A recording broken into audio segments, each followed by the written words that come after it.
اتنا سنا حضرت حر امام عرش مقام کے قدموں میں آ گرے اور عرض کیا اللہ کے مقدس نبی کے شہزادے، اب میں چاہتا ہوں تاخیر نہ کیا جائے، میدان کارزار میں جانے کی اجازت دی جائے۔ آپ کے گلے والا کا ادنا غلام اپنی جان کا نذرانہ آپ کی بارگاہ میں پیش کرنا چاہتا ہے۔ اے حسین ابن علی، میدان کارزار میں جانے کی اجازت دی جائے۔ سیدنا امام حسین شہید اعظم رضی اللہ تعالیٰ عنہ نے حر کا شوق شہادت دیکھا، جذبہ شہادت دیکھا، اجازت دے دی۔ حضرت حر گھوڑے پر سوار ہوئے، گھوڑے کو ایڑ لگائی، میدان کارزار میں جا پہنچے۔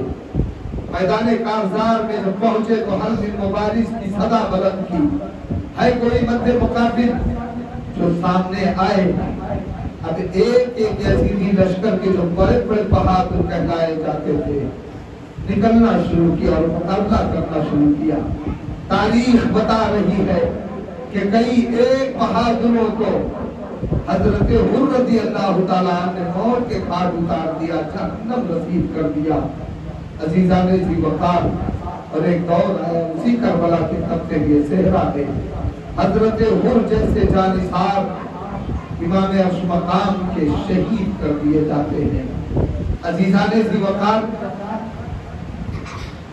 یہ مقتدی ہونے کا حق ادا کیا حضرت حر رضی اللہ تعالیٰ نے۔ ادھر امام عرش مقام حضرت حر کے جنازے کو اٹھانے کے لیے میدان کربلا گئے، جنازہ اٹھایا، لے کر آئے، تدفین کر دی۔ پھر آواز آئی یزیدی لشکر سے، حل من مبارز یا حسین، حسین ہے کوئی جو مقابلہ کرے آپ، ہے کوئی جو مقابلے کے چیلنج کو قبول کرے؟ تو تاریخ بتا رہی ہے کہ حضرت زہیر بن قیم رضی اللہ تعالیٰ امام عرش مقام کے قدموں میں آ گرے، میدان کارزار میں جانے کی اجازت چاہتے ہیں۔ اسی کربلائے معدہ کی تقدس مار دھرتی پر ایک ضعیفہ بھی پہنچی تھی، اور اس ضعیفہ کا ایک نوجوان بیٹا تھا۔ وہ ضعیفہ اپنے نوجوان بیٹے کو بلا رہی ہے جن کی ابھی نئی نئی شادی ہوئی ہے، جنہیں تاریخ کی کتابوں میں حضرت وہب بن عبداللہ کلبی کے نام سے جانا جاتا ہے۔ وہب بن عبداللہ کلبی کی والدہ نے اپنے شہزادے نوجوان بیٹے، نوعمر بیٹے وہب بن عبداللہ کلبی کو بلایا اور کہنے لگی، بیٹا وہب، مجھے معلوم ہے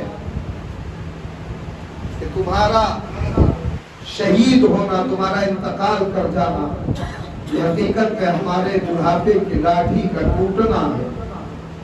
میرے بچے، میرے عزیز، میرے لال، میرے بڑھاپے کا سہارا تم ہی ہو، میرے گھر میں چراغ روشن کرنے والے تم ہی ہو۔ میرے بچے، میں بیمار پڑتی ہوں تو دوا تم ہی لا کے دیتے ہو۔ میرے شہزادے، مجھ کو کھانا تم ہی کھلاتے ہو۔ مگر اے شہزادے، آج بڑی مشکل کی گھڑی ہے۔ نبی کے مقدس شہزادے سے کربلائے معلّہ کے تپتے ہوئے صحرا میں امتحان لیا جا رہا ہے۔ اے میرے شہزادے، میری بڑھاپے کی لاٹھی ٹوٹ رہی ہے، ٹوٹ جانے دو۔ میرے بڑھاپے کا سہارا ہمیشہ کے لیے جدا ہو رہا ہے، میرے بیٹے جدا ہونے دو۔ آپ کی والدہ پکار اٹھی، میرے شہزادے، میری دوا تم لا کے دیتے ہو، میرا کھانا تم لا کے دیتے ہو، کوئی بات نہیں، میں اپنے آپ کو اللہ کے سپرد کرتی ہوں۔ میرے شہزادے، اگر تم چاہتے ہو کہ میں اپنا آنچل اٹھا کر تمہارے لیے دعائے خیر کروں، میرے شہزادے اگر تم چاہتے ہو کہ میں تمہارا خون میں اپنا دودھ تمہارے لیے بخش دوں، تو ایسا کرو، جاؤ اس مصیبت کی گھڑی میں امام عرش مقام کے صدقے ہو جاؤ، جاؤ امام عرش مقام کی ذات پر اپنی جان کا نذرانہ پیش کر دو۔ تاریخ بتا رہی ہے حضرت وہب بن عبداللہ کلبی رضی اللہ تعالیٰ عنہ تھے، ماں کے قدموں کو چوما، دعاؤں کی درخواست پیش کی اور اپنی اہلیہ کے قریب پہنچے، بیٹھ گئے۔ نوجوان جن کی ابھی تازہ شادی ہوئی، وہ اپنی اہلیہ کے پاس پہنچے اور پکارنے لگے، اے میری شریک حیات، ابھی نہیں تمہاری شادی ہوئی ہے، مجھے معلوم ہے میرا فوت ہونے سے تمہارا سہاگ ٹوٹ جائے گا، تمہاری عمر بھر کی کمائی خاک میں مل جائے گی، مگر اے شریک حیات، آج نواز رسول اللہ پر مصیبت کی گھڑی ہے، تم سے میں اجازت چاہتا ہوں، تم مجھے اجازت دے دو تاکہ میں جاؤں اور امام عرش مقام کے صدقے ہو جاؤں۔ اگر میں زندہ بچ کر آؤں گا تو میری شریک حیات اسی دنیا میں تم غازی کی بیوی کہلائی جاؤ گی، اور اگر میں شہید ہو گیا تو اہل دنیا تمہیں شہید کی بیوی کہہ کر پکارے گی۔ عزیزان ذی وقار اتنا کہا، نئی نویلی دلہن نے ہاتھ پکڑ لیا، میرے سرتاج، میرا سہاگ لٹ رہا ہے، لٹ جائے، میرے عمر بھر کی کمائی جا رہی ہے، چلی جائے، مگر اے میرے سرتاج، جاؤ اور شوق سے جاؤ، نواز رسول اللہ پر اپنی جان کی قربانی پیش کرو، مگر اس سے پہلے میری ایک شرط ہے۔ نئی نویلی دلہن نے کہا، اے وہب بن عبداللہ، کل بھی میری شرط یہ ہے کہ کل جب شہادت کا جام نوش کرنے کی بنیاد پر اللہ تمہیں جنت بھیجے تو میرے سرتاج اس وقت اپنی اس اہلیہ کو نہ فراموش کیجئے گا، اپنے ساتھ مجھے بھی جنت لے چلیے گا، یہ وعدہ کیجئے۔ حضرت وہب بن عبداللہ کلبی نے یہ وعدہ کیا۔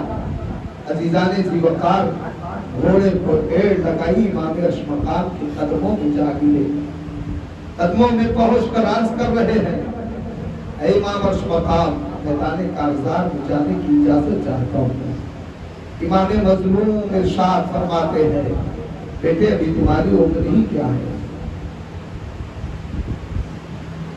ابھی تو تم نوجوان نظر آ رہے ہو، ایسا لگتا ہے ابھی تمہاری شادی ہوئی ہے، شادی کے ابھی چند ہی دن گزرے ہیں۔ وہب بن عبداللہ کلبی پکار اٹھے، دنیا اور ما فیہا کو اسی ہوئے زمین پر میں نے چھوڑ دیا، اب میں تنہا تنہا ہوں، میرے ساتھ کوئی نہیں ہے۔ ایک ضعیفہ ماں ہے، نمناک آنکھوں سے انہوں نے اجازت دے دی ہے، ایک شریک حیات ہے، انہوں نے اس خوشی میں اجازت دے دی ہے کہ میں ایک شہید کی بیوی کہلاؤں گی، اس لیے میرے امام مجھے میدان کارزار میں جانے کی اجازت دیجیے۔ امام عرش مقام نے جذبہ شہادت دیکھا، اجازت دے دی۔ وہب بن عبداللہ کلبی میدان کارزار میں پہنچے، بڑی جوامردی کے ساتھ مقابلہ کیا۔ تاریخ بتا رہی ہے کہ کئی یزیدیوں کو آپ نے موت کے گھاٹ اتار دیا، واصلے جہنم کر دیا، اور ایک وقت ایسا آیا کہ چاروں طرف سے آپ کو گھیر دیا گیا، تیروں اور نیزوں کی برسات کر دی گئی، تیروں اور نیزوں کی میغ برسا دی گئی۔ یہ اہل بیت اطہار کا وہ سچا فدائی جوان ہے جس کو زمانہ حضرت وہب بن عبداللہ کلبی کے نام سے جانتا ہے، جان جانے آخری کے سپرد کر دیا، ہمیشہ کے لیے سکون کی نیند سو گئے۔ انا للہ و انا الیہ راجعون۔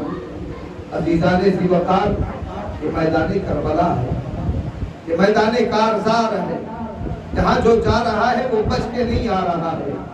ایک بار دیگرے 72 جانثار نفوس قدسیہ نے اپنے جانوں کا نذرانہ امام عرش مقام کی مقدس بارگاہ میں پیش کر دیا۔ عزیزان ذی وقار، اب سوائے اہل بیت کے کربلا کے تبتے بھی صحرا میں امام عرش مقام کے ساتھ کوئی نہیں ہے۔ تاریخ بتا رہی ہے حضرت مسلم بن عقیل رضی اللہ تعالیٰ عنہ کے تینوں برادران اور دیگر اہل خانہ